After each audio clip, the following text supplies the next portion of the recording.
And it breaks my heart that my kids are being taught that skin color matters. And to me, if you want white people to step up, I was stepping up when I addressed the school and said, exactly. Why are we having these picnics for families of color? Why are we separating our kids? If the world is integrated, let's continue that and have everyone find out what we all have in common, not just what we have in common with people who look like us.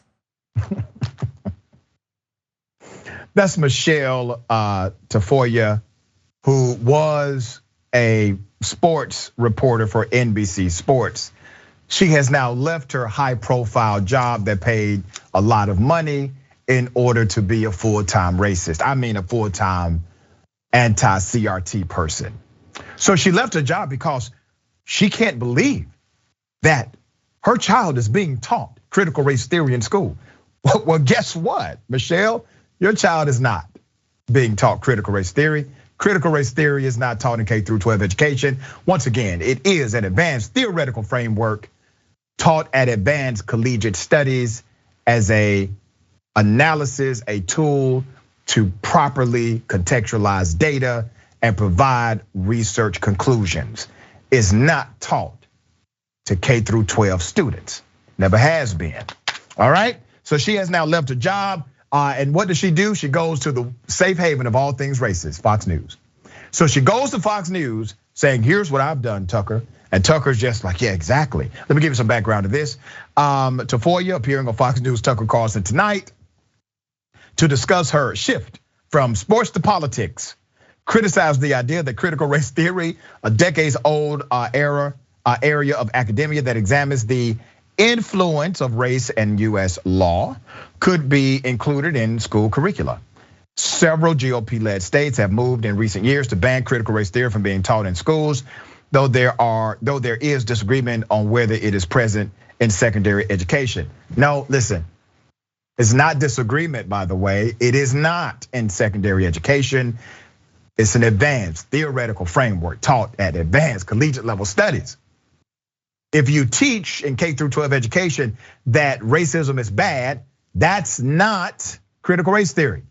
It's like calling all math calculus, okay? That's what it's like.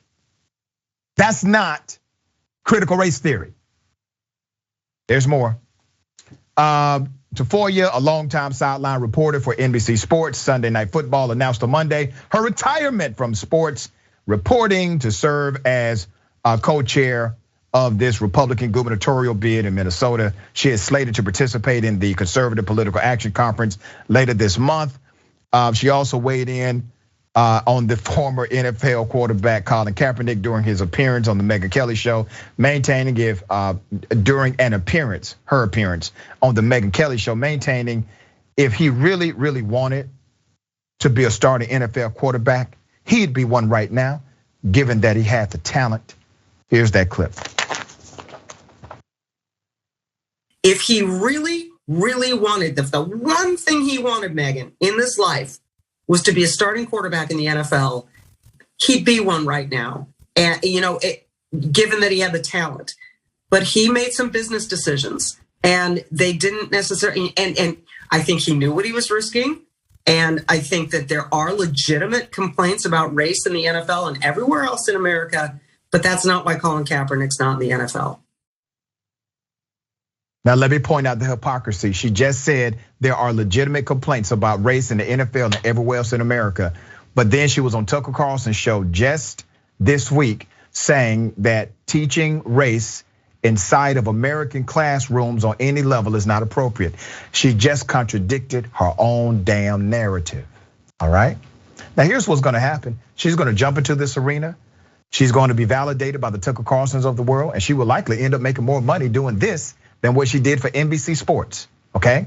This is a career move for her. It's extreme to think that somebody would literally quit their job to go after something that doesn't exist.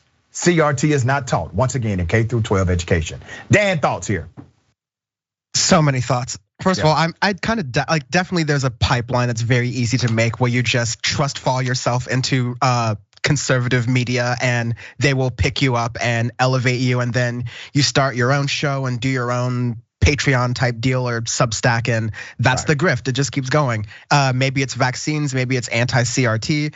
It's all insane. But this idea that she's talking about from the premise that I don't like the idea that my kids are being taught that races are different. Like, okay, like we're taught in Californian schools, which okay, maybe kind of progressive, that we do projects about Native American missions, and we learn, I'm sorry, not Native American missions, but like the Christian Catholic missions that were all across California. And we learned, Spaniards weren't always here. They were here for Native Americans. Why were the Native Americans in the missions? It was this like cultural sort of, it was like a cultural taking over, so to speak. So you learn the history of, okay, yeah, sure, cultures can get along together, but in history, usually it's one culture imposing their will onto another culture. And unfortunately, that's history, and kids need to grapple with that in order to move past that, and not just paper over it as though, we're all the same, we have more in common than we have apart. It's this sort of wishful thinking that unfortunately a lot of older white folks have that prevent us from moving forward in these conversations. And they also will then go to their white kids, unfortunately, and say, listen, don't listen to whatever they're saying about race. Racism is over. Black people and white people are all the same. And there's no need to analyze any of the differences or even focus on them because they're not important. It's very dangerous because we're seeing how that ignorance starts to play out in other aspects of our politics. Yeah, here's the reality, brother. They know that our K through 12 students are the future problem solvers of America. How do you stop a problem solver from solving a problem? You convince them a problem does not exist. If you can't acknowledge it, you cannot change it. And so they are indoctrinating K through 12 education students to say that no problem exists. Now remember, critical race theory is simple. It's real simple. It analyzes policies, statutes, procedures, etc., and it shows the racial dynamic. The Declaration of Independence called Native American savages. We already know that black folks weren't even considered people. We know what happened during the slavery era of America. We had a law and statute called the Chinese Exclusion Act. The list goes on, where all of the structure of policy was centered around whiteness rather than diversity, all right?